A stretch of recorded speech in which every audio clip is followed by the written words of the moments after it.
Hello, I'm Bob the Bookerer and welcome to my channel. And today I wanted to talk about the books that I've been reading this week. I hope you're having a wonderful week wherever you are. And yeah, let's get talking a little bit about these books. First up, as sort of a little project I've been doing for the last few years, I've been trying to read a book from each of the countries who come in the top 10 of the Eurovision Song Contest each year. I didn't end up doing it last year, but this year I'm sort of back on my nonsense with it. And actually, by wonderful coincidence, a Swedish book came through in the post recently from Pyrene Press, who I've got a little subscription for this year as a little Christmas gift. And so this book, Supporting Act by Agnes Lidbeck, and translated by Nicola Smalley, I think is a really interesting piece of writing for several reasons. The book is mostly focused on the central character, Anna. Yes, Anna, who is essentially a caregiver in multiple ways. And she comes to sort of find what it means to basically have the role of a woman in current society, where there's a kind of expectation of having it all. So she is expected to work and be a caregiver for anyone around her and her family and friend group. She's expected to be a really big part of everything in terms of the house, in terms of the mental load of what needs to be done, who does it, all that kind of thing, and managing that. And we see quite early in this book, Anna is growing frustrated with her partner Jens, who is mostly quite a nice guy, but seems a bit clueless about quite a lot of things. And so there are quite a few moments early on where she is increasingly feeling a sense of frustration that he is not doing enough, not only around the house, but particularly when she is pregnant, that she starts to realise that she's going to be doing the bulk of care around so many different parts. And what starts to happen as when she's a recent mother, is that she notices she's doing all of this planning, she's doing all of these other things, and she has what basically feels like postpartum depression in the book as well. And so there's quite a lot where she is dealing with that on top of everything else. And slowly, as the book goes on, she is growing in her frustration and takes a sort of, well, starts having an affair essentially, and even then feels like she is somewhat tied to this man in terms of providing care for him. And there are a lot of other things that go into that. So she's just a really interesting narrator for this book, because she is so tired and frustrated through most of the book. There are occasional moments where you start to realize that maybe there's something else happening in terms of potentially, postnatal depression, because she is there annoyed that her husband is playing with the kids, for example, because she just, she sort of takes umbrage with parts of this. But I think it's so interestingly done as a narrative that she is allowed to be this fully messy and complicated character, whilst also making really intelligent points about the inequality when it comes to care and caregiving expectations. So I think this is a really interesting and bold piece of writing, and I really greatly enjoyed this. Next up, given that we've just had the International Booker Prize, it was kind of nice timing because I finally got my copy of On the Calculation of Volume Part 2 by Solvej Balle and translated by Barbara J. Haveland. And so I really loved the first book from this series, where a woman wakes up and is continuously on the same day, or in the same day, November 18th. And so this book picks up from after the first sort of 400 days that our character had in the first book. And it's amazing for what's basically meant to be a 7-part series, that telling a story where somebody is trapped in the same day could be so compelling, because it would obviously naturally feel like it would get very repetitive. But somehow this book makes, for me, was even better than that first one. I think it's so interesting in the way that this book establishes what is going on and what's going to happen next. So in the first book, we very much see the character stay within the local area and try to understand the minuscule changes of what's happening around her. In this book, she starts to travel more. And so there's this interesting thing of a kind of restlessness that can affect a character like this who's trapped in the same day. What does it look like if she travels? What does it look like then if she's seeing Copenhagen in November versus parts of Sweden or Germany or somewhere else. She sort of goes chasing after seasons, and she is looking for snow and for something to feel wintry because she's aware that it's about to be Christmas. And all of these other things. And I think it's so beautifully done.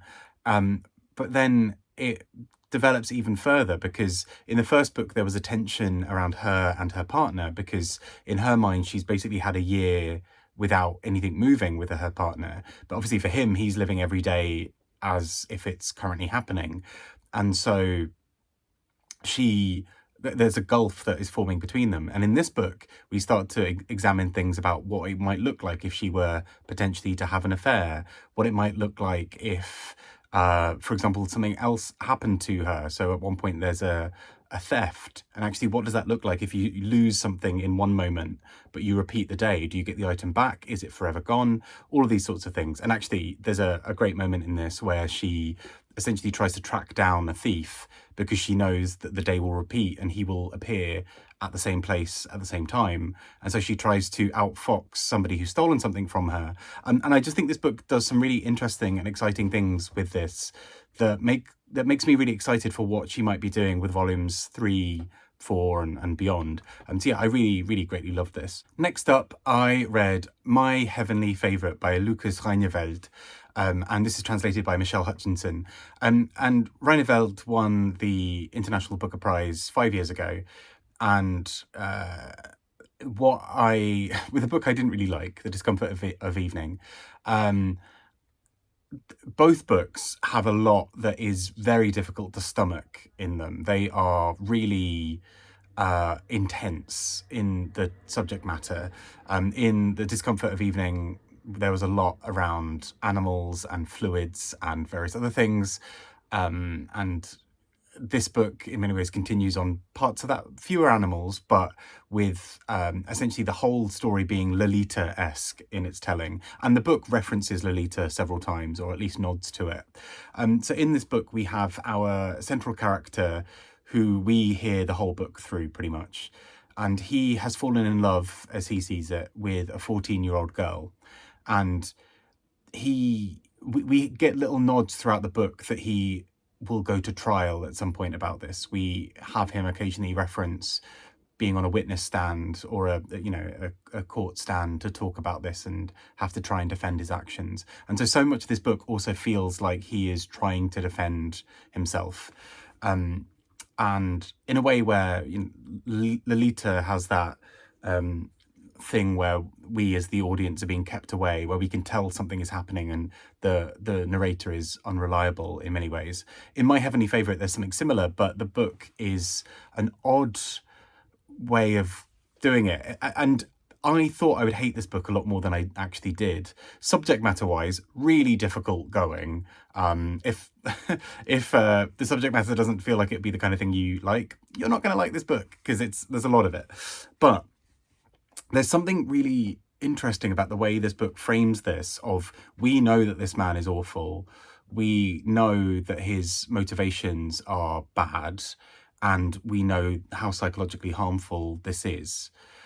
But there's something so interesting about the way this book is able to tell this from his perspective, have us entirely hate him as a character, but also see his desperation and what have you in it. It's a difficult read. I still feel somewhat mixed about it. Overall, I enjoy it more than A Discomfort of an Evening. But what's so interesting, I think, here is that the narrator will talk about his quote-unquote love for this 14-year-old, and is completely unable to see the harm of his actions in quite a few ways. And this is also mixed in with a lot of conversations here around gender. So Lucas Rijneveld uses, I think at the time of the International Booker Prize, used non-binary pronouns, and now seemingly uses a fair mix of pronouns. And actually, that aspects of gender identity come into this book in quite a strong way, where some part of the narrator, the person perpetrating these crimes, is trying to convince this 14-year-old that who this 14-year-old girl, as far as we know them, but who seemingly has an obsession with gaining a penis and having some boyish qualities to them. The narrator, this perpetrator, talks about this as if by them having sex together, he will somehow be able to imbue upon her a penis. It makes slightly more sense in the book. Not a great deal more than what I'm saying now, but it makes slightly more sense in the book. And in many ways, that's a really fascinating part of this whole book, because we come to learn increasingly how awful he is through that, because he is really strongly manipulating this this young girl, as we know her, into thinking that he has the solution to her quote unquote problems. But at the same time, it's so thorny and horrible because he is clearly taking advantage of her. And we find the whole thing deeply uncomfortable, which makes the whole book slightly auto-fictional, or at least is Lucas Rijneveld bringing in their own experiences as well. So it's a really complicated book and a really difficult read. It was shortlisted recently for a book prize, and I was like, okay, fine, I'm gonna finally give this a go. I enjoyed it more than I thought I would, but it's a really difficult book in a lot of ways, even if I think the way of approaching the narrative is really quite clever at times. And last but not least, definitely a very different kind of book, thankfully, to my heavenly favourite. This is Bob the Drag Queen with Harriet Tubman live in concert, and this is wild in a really interesting way, I think. So the core idea of this book is that there has been some kind of development where various historical figures have come back to life. And so we have Harriet Tubman in essentially modern day US kind of life, just wandering around. And we watch as her and her contemporaries are trying to navigate the US as it is now. And obviously that means that this book immediately deals with and confronts ideas around race and around how much progress has or hasn't happened in terms of racism in the US, because we've got Harriet Tubman, who herself was this big pioneer and was so involved in doing some incredible things that watching her look at what we now see as progress or success is really interesting. She is able to shed light that in many ways, many black people in the US don't see themselves as free in the way that Harriet Tubman's dream might have been. And so the book plays around with this and is also quite silly and quite funny, but we essentially have Harriet Tubman walking around, and she meets this music producer who is our narrator, and he is tasked with helping her write songs. And these songs are to be performed in a concert because she basically thinks that this is the best way for her to get her message out now. And I thought this was so fresh and fun to have someone like Harriet Tubman be essentially this sort of singer or rapper on a stage to deliver her message, kind of adapting to the modern age, but also her being this fascinating character who essentially is a mentor to the young man who's the producer in this book. But also it brings up all these other qualities because he is worried that she will judge him because he is a gay man.